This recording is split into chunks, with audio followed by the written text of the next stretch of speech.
I mean, if you love Space Marines, guys, Space Marines are trash. If you go up against, as you may do at a local game night, if you go up against a specialist team, you might as well just go and have a drink with the guy. You're not going to win.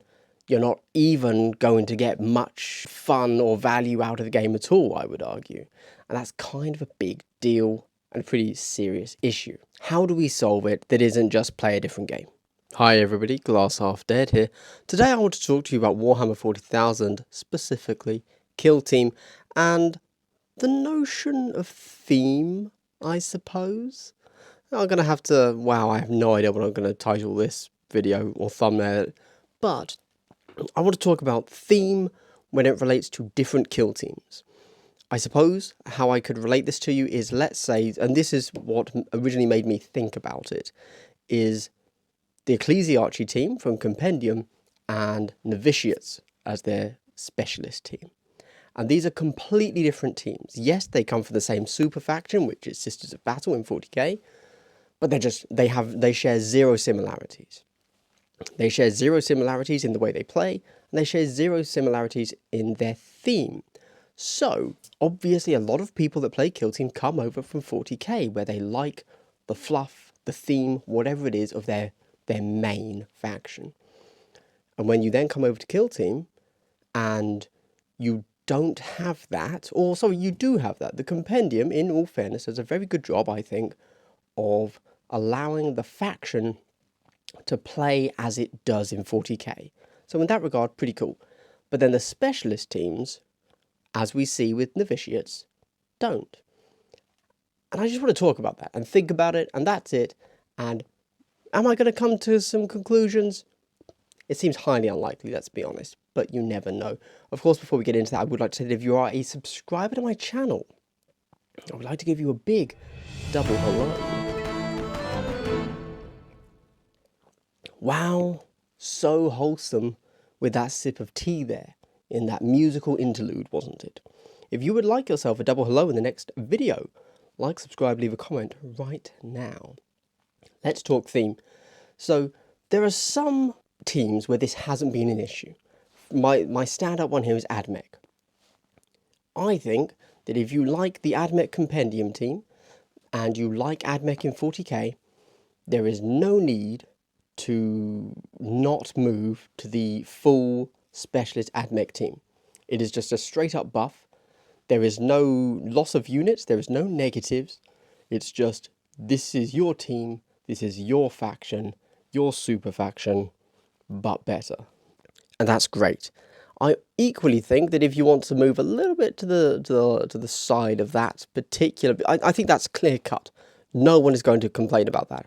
You might have wished for a different theme. You might have wanted breaches to be introduced or something, but no, that doesn't really make sense.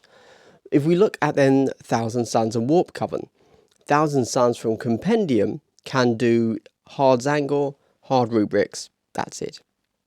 When you then look at Compendium, they can technically still do that. I don't know why you ever would, because it is so heavily skewed power-wise to sorcerers, that it's like, okay, if you don't want to play it that way, you're kind of losing out on the Zangor front, really. But at the same time, you can still do it. You still essentially have the same team, the same theme. If you're happy with Compendium, if you're happy with 40k, you're happy with the specialist team. Now let's look at the Sisters of Battle, because these are what started me thinking, maybe something's a little bit off here.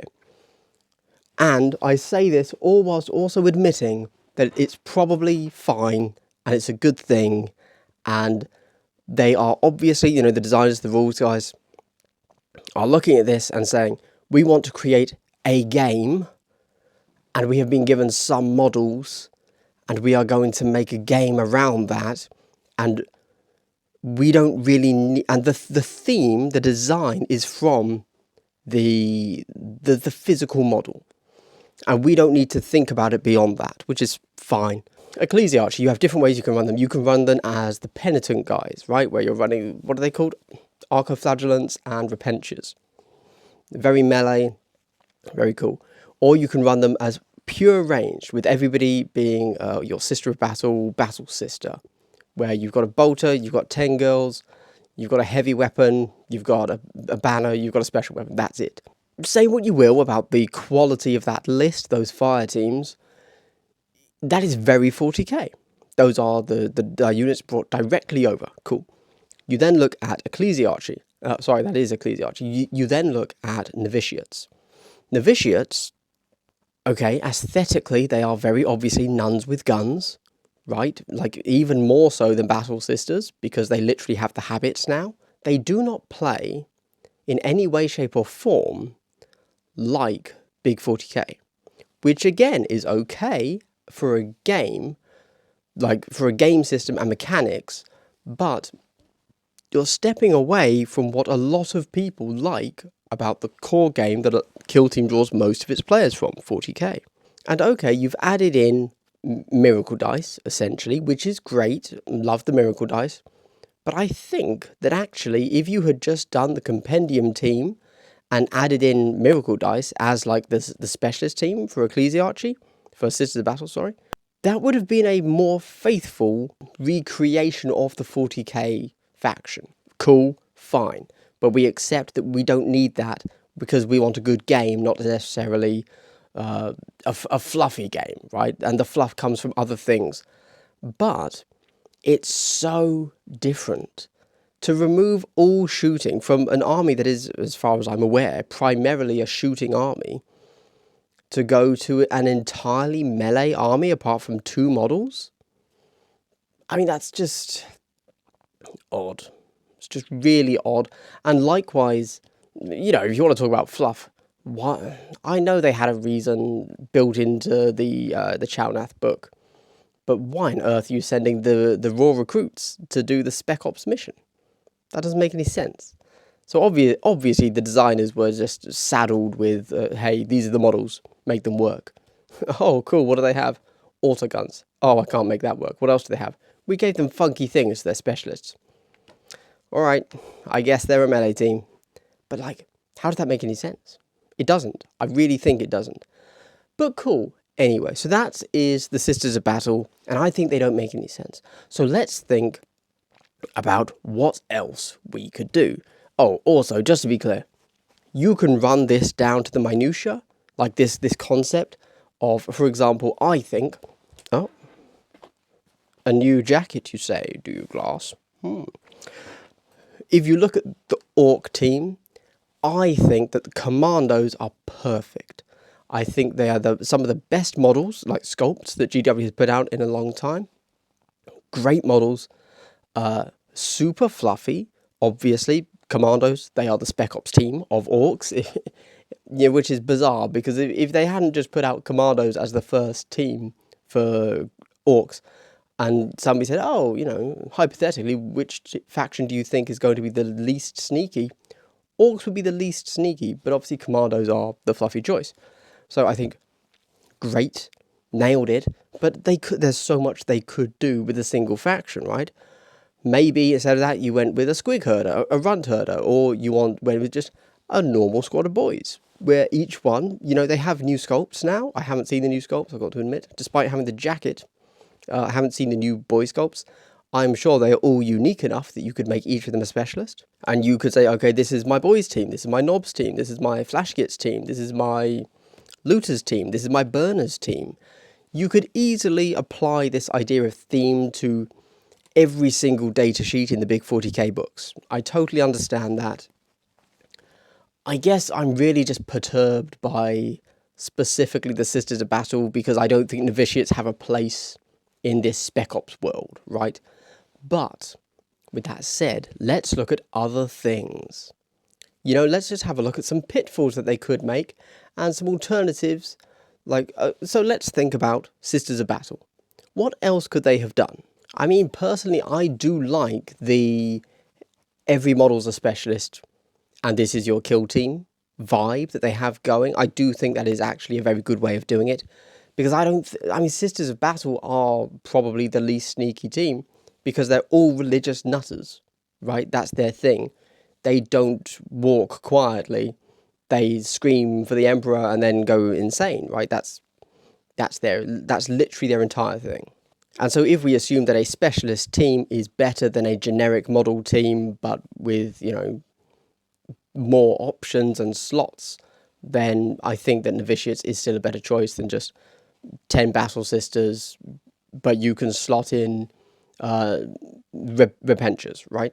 So I suppose what I mean by pitfalls is, let's say, for example, Harlequins, a compendium faction that's doing really well, you know, mechanically, good job, well done them. Let's say, and we've seen a rumour that they are getting a new box, which is a new kill team. And so my thinking there is, okay, well, is it going to be a case of, so we know they're getting new models, right? Because so far that rumour mill has been spot on every single thing.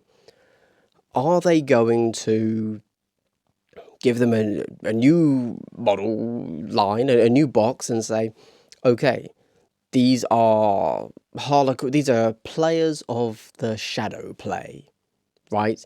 And they're going to be super sneaky, super thematic, etc., as a kill team should be? Or have they built it and designed it around 40k, where for some reason, I don't know, I don't even know what they might do in 40k. They are players of the bursting star, and they all have crack grenade, and they all have melter grenades or something, and they're essentially Drukhari Scourges, but, you know, whatever, right? It was like, well, this has nothing at all to do with Kill Team and Shadow Ops and Spec Ops and stuff. Have they just been saddled with those models that they have to make work? Like, yeah, I don't know. I'm struggling to get on point. So let's talk Marines, because everybody understands Marines. Even if you don't collect Marines, you have Marines because they're just in every single thing, right? So Death Watch are not Marines, are not Scouts, okay? If they release a Marines team and it's not Death Watch, then does that mean that Death Watch are getting their own team later? Or if they release a team that isn't Scouts, does that mean that Scouts are getting their own thing later? Okay, what if they release a team that isn't Space Wolves? Well, Space Wolves are super unique and they can have a Terminator as a leader. Does that mean that Space Wolves are coming later? Blood Angels, they cry because their dad's dead. Oh, wait, that's all Marines. Sorry. So dumb. But, you know, like, I guess I'm just wondering, where is Kill Team going? How much of it, like, when do we get the second team for the super faction? Novitiates are great. I think they're a really cool team mechanically. I think they are the worst team thematically. Is it just an alternative? And in a year's time, that's a really long time. But yes, looking at a realistic timescale, a year's time, a year and a half time, you know, by the time Kill Team ends and we have the full team, the full roster of teams, are we going to have novitiates who are the new guys? We also have the updated ecclesiarchy that have, you know, the dice of faith, whatever they're called, miracle dice. And they have their own sub-faction, whatever. And so they are now just as valid a team as novitiates. It's just novitiates came first, and then later we get that. Are we going to get Space Wolves as a unique team, not just a a keyword, right? I guess it's really about keywords, right? Are we getting keywords? Are we getting the Flashgits team alongside the Commandos team and the Greenskins team? Are we getting the Death Watch alongside the Black Templars? As you know, I've said Sword Brethren are super cool. They should totally be a team. Are we getting the Chosen for Chaos alongside the regular Marines, alongside the Cultist Uprising? Are we getting for Genestealer cults? We've just had the Worm cult, but are we also getting the first and second generation cult where, okay, Worm cult is the 3 heroes and the Neophytes, but are we also going to get the one that is the 3 heroes and the Acolytes? Are we getting another Tau team? We've got the Hunter Cadre, we've got the Pathfinders.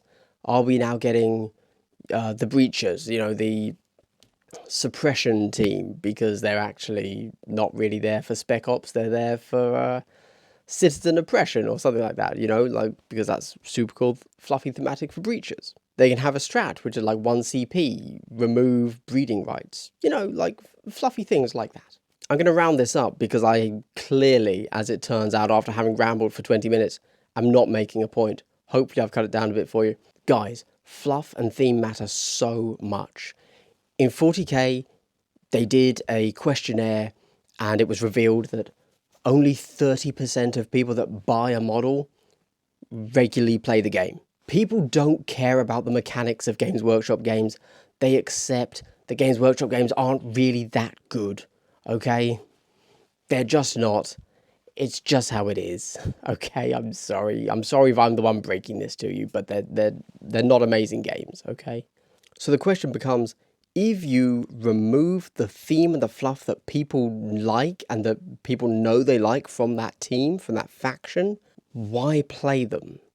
And do you then just lose players because, hey, I'm a Sister to Battle player in 40k, but novitiates are not Sisters of Battle? That's kind of the issue I'm struggling with, I guess. And very genuinely, I suppose the question becomes, if GW is focusing on giving good mechanics to these teams that they must include, what do you do if you're just there for the fun fluff? I mean, if you love Space Marines, guys, Space Marines are trash. If you go up against, as you may do at a local game night, if you go up against a specialist team, you might as well just go and have a drink with the guy. You're not going to win. You're not even going to get much fun or value out of the game at all, I would argue. And that's kind of a big deal and a pretty serious issue. How do we solve it that isn't just play a different game? Okay guys, and now at the end of the video here, I'd just like to quickly say, Vantage Point is now an actual podcast. It's available on Anchor, Spotify, Google Podcasts and Apple Podcasts, so go check that out. There's probably a link in the description below. I don't really know. Maybe I've put that. Thank you to my Patreons. Big ups y'all, as for those of you that haven't seen, on my Twitch channel I did a stream of a game which was using a bunch of equipment that I can only make a valid purchase of because of my patrons, so thank you very much for that. Check out my Patreon, thank you. And also, I feel that I have reached right now peak Kill Team channel. Let me tell you for why. Because when I started this channel because I wanted to talk about Kill Team, and there were not many people around me that I felt like I could just spout random crazy stuff to about Kill Team, because it's kind of awkward, right? That is exactly what my channel has become. Guys, I haven't made a single point in however long this video is, 20-minute video, whatever, right? I'm just talking, and still, like 1,000 people are going to watch this. That's kind of insane. Ultimately, that is the reason I started my channel, which is quite strange. Obviously, my goals have shifted in time, and I now want different things, but this is the original reason why I started a channel, so that I could say random stuff and have people listen to me. That's kind of weird. Obviously, now I want my channel to be other things, but whatever. Anyway, guys, this has been Glass Half Dead. If you watched till the end of the video, I'd like to give you a big triple hello. Wow. So wholesome. Guys, I hope you've had a good day and continue to have a good day. Goodbye.